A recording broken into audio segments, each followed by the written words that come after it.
Guys, welcome to my channel today. Today we're going to work on a one bike. So I have put a suspension fork on this thing, and that's what we're going to talk about today, how I put the suspension fork on.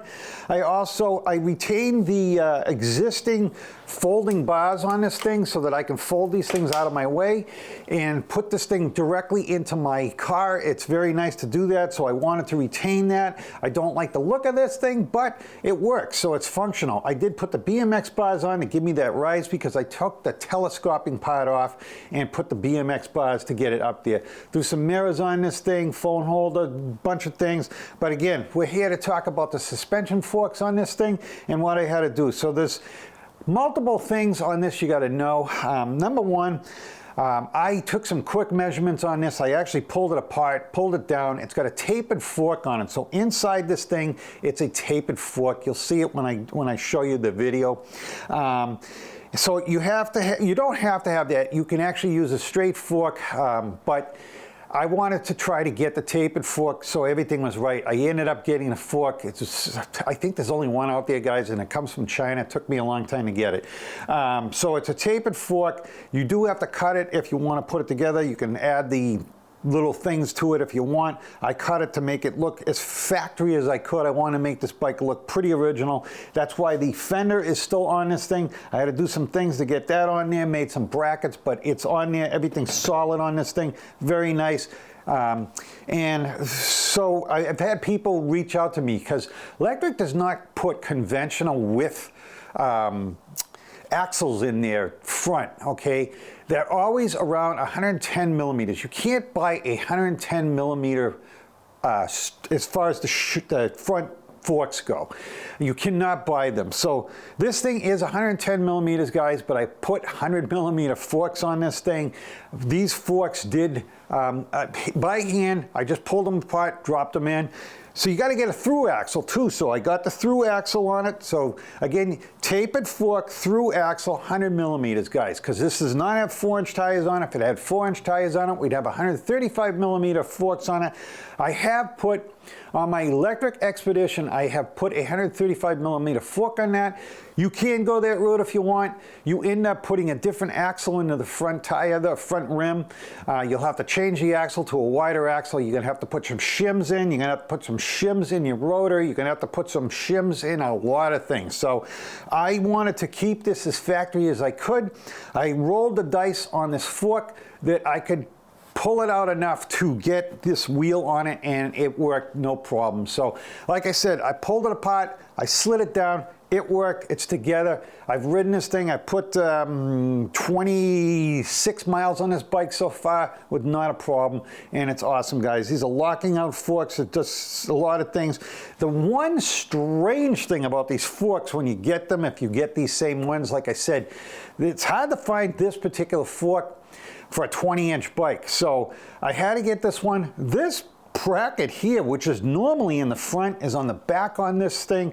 Gave me a little complications, had to shim the fender up a little bit on it, but it's all on there. To me, I think this thing looks awesome, guys. So we're going to show you what I did, so let's get into it.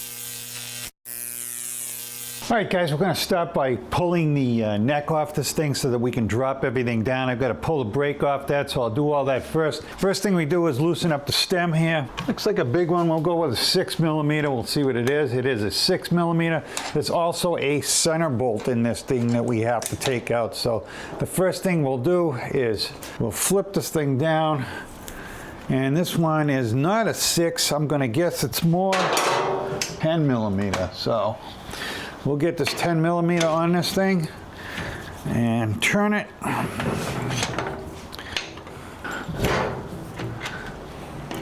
Just give it a little hit there. So I got this thing ready to come off. We'll take this thing off first. It's a little bit different thing. We're going to have to actually change it. This is a threaded fork up here, but we're going to change it around so that it has a different style on it. And we'll be able to use everything the same. First thing I'm going to do though is I'm going to pull that brake off before we get ourselves into trouble here and forget that it's down there. Lectric did not put a suspension fork on this because they were trying to keep the weight down. I don't believe the fork that I got is much more weight than this one, but we'll find out when we get it off. The fork was pretty light, but I also bought a very light fork, and it's a gas shock, not a coil shock. They might have been looking at some sort of a coil shock to save money. I don't know that. So now that we've got the brake out of the way, we can pull the stem out, and I am going to actually try to hold this axle up here because I'm afraid this fork will drop right through. This is probably ready to come up. Like I said, we're going to just let these things hang here.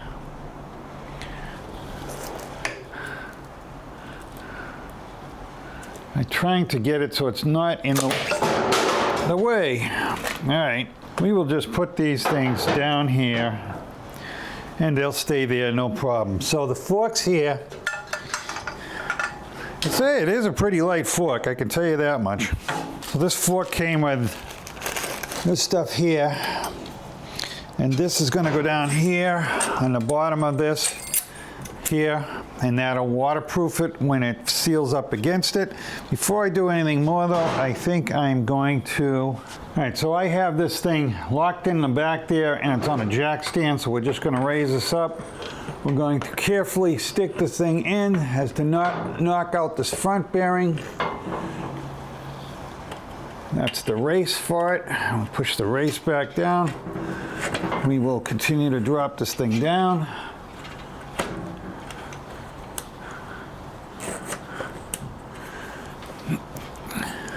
That's all in. We are going to have to cut the stem a little bit here.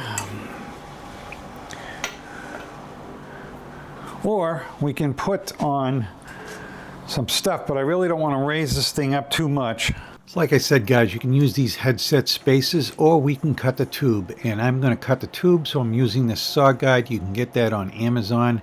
And basically it just guides the blade right through that at a nice straight position. And also if you used a pipe cutter, which you could do that also, the pipe cutter tends to constrict that tube on the inside. You'd have to file it out a little bit. So I use the hacksaw, and I cheat and use the Sawzall on it. It's easier, faster, and otherwise, you know, you probably have to take this thing off the bike and put it down on the ground or hold it in something to do it. This makes it just really easy.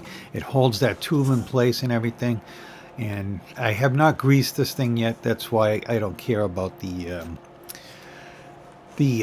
filings going through it. So I am going to again take this thing off before we set everything in place so that I can grease the bearings on it and make it nice. But again, I'm filing the inside and the outside of that. And here we are. We're going to take it back off, and I'm going to get this thing greased up. So if you notice at this point, I have this fender on back, well, the forks on backwards, because those brackets are always in the front of the forks. I've never seen a fork with it in the other way around. So when I assembled this thing, I didn't even realize it until I went to put the brake on it, and I'm like, the rotor's on the wrong side. So I had to switch it all around, but you guys don't know that because of the magical powers of editing. So I'm, you know, set in that star nut on that thing. That was the star nut tool. Sometimes you've got to do it a couple times to get the depth right on it. So very easy to put that in if you have that tool. The grease is going on there now, and I'm going to get that bearing nice and greased. Like I said, you know, always make sure you got grease in there. More grease is better than not enough grease. So I'm going to put it back together, and I'm still going to have to grease that top bearing once I get it into position. And if you notice on the fender, it's now turned around because I had realized that before I put it together, and I swapped it all around like I said. So now the bracket's on the back side, the headlights on the front, and everything's right, and the brake rotor's on the right side. So I'm going to take this jack stand out of there now so that all the fork can be pushed up into that headset, and going to seat these bearings in there, and we're going to put this handlebar assembly back on here. But we're not going to fully, I'm going to tighten the middle nut up. That's why we put the star nut in there, so that we have a nut to screw this into, which we're doing now. Most forks are like this, and very few are threaded anymore. I was kind of surprised to see the threading on that fork, but it's a really nice fork Lectric put on there. So make sure you've seated your bearings when you tighten that thing down. I'm going to put the handlebars up, but I'm not going to try to make them straight at this point, because you're still going to have to get up on it. So the brakes on this, you have to change it to that bracket there, which is the front 180, and because the normal one comes out the side on it. You'll see when you do it, but you need that bracket, just so you know. Now I'm adjusting that brake, getting all the brake noise out of it, and it takes a little while, but you can adjust that brake in, out, up, down, and you can even shim it with washers if you had to, if it was too close to the rotor, but it actually worked out pretty good. It was just a matter of the in and out on it and getting it right. Also helps when you seat it the first time, if you actually pull the brake on it and you know, hold it kind of centered. It doesn't always work, but it helps. So we're going to play with this wire now for the headlight, get that thing up in there. And I'm putting a tie wrap on there now to get it there, and I'm connecting the wire to the plug, and then I've got to put the wrap back on it here. So I got to rewrap this thing around and get that wire tucked back up in there, and we're almost done with this thing. So now I'm up there. I've lowered the thing a little bit. I'm going to center that steering I'm going to say steering bar, the handlebars to it, and now we can tighten this thing up with it all centered on it. So there's a bolt on this side and there's a bolt on the other side of it. Make sure that's tightened up, and again, that is the factory folding stem on this thing. So I retain that because I wanted to have it fold, like I said. So I wanted to show you the fender. See how the bracket's in the back? That's actually a spacer from the brake there. This is an L bracket. You have to fabricate these yourself. I picked them up at Home Depot. I cut them, I shaped them, and made them work. The holes are in the fork, if you get the fork that I tell you. There's that brake rubber right there to help space out the fender. It worked out really good, and a very clean looking install, I think it is. You're also going to have to let the air out of that tire when you put it up into the fork, and you need to change the axle to a 110 millimeter axle because the 100 millimeter won't fit. All right, guys, I'm removing the decals on this thing. I don't want the decals on it because I want this thing to look more like it came from the factory this way.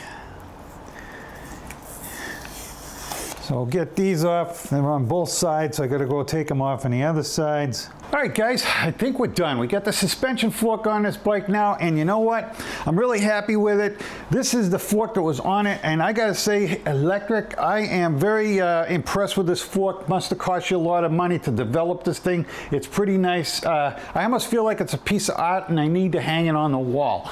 So we took the decals off this thing. We got the through axle still on it. This is a gas shock, so it's still pretty light. We can adjust this thing. We can lock it out. We can add air to it. We can take air out depending on how it is to ride. But right now I softened it up. Feels pretty good.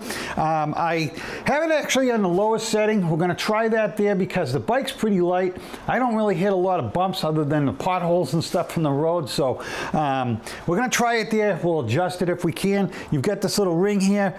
You set it in there, and you can also set this thing up for your weight. It tells you there's some instructions on it, how to set it up for your weight. So right now it feels pretty good. I'm just going to try it the way it is, and I'll let you know. So again, I think this bike, we're going to stick a fork in it. We're going to call it done, guys.